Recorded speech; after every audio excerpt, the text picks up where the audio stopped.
To properly set up a Resolume composition, it's good to know the resolution of your secondary display.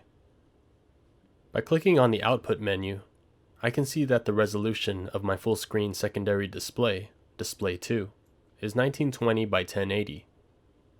Knowing this, we can now set up our Resolume composition to match our output resolution. In the Composition menu, click on Settings. Change the name to whatever you like. I'll name this composition 1080p Content. Now click on the arrow next to the current size and select 1920 by 1080.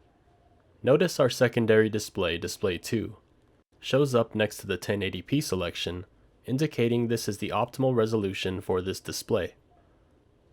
Generally, you'll want to keep frame rate set to auto, unless you have specific hardware requirements.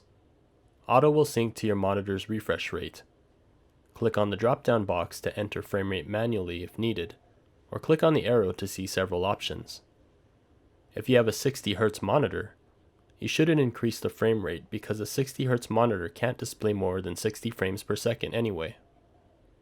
If you're experiencing some performance inconsistencies when pushing very high resolutions and effects, it may be effective to limit the frame rate to 30 frames per second. This would make output appear smoother, but in most cases, auto should be fine. Color depth allows you to switch between 8 bits per channel or 16 bits per channel rendering. This can increase the fidelity of color in your compositions, but it can also reduce overall performance and slow down your computer. 8 BPC is recommended for general use, and in most cases you won't notice a difference. Now that our composition is properly set up, we can click Apply and load 1080p footage to match our comp settings.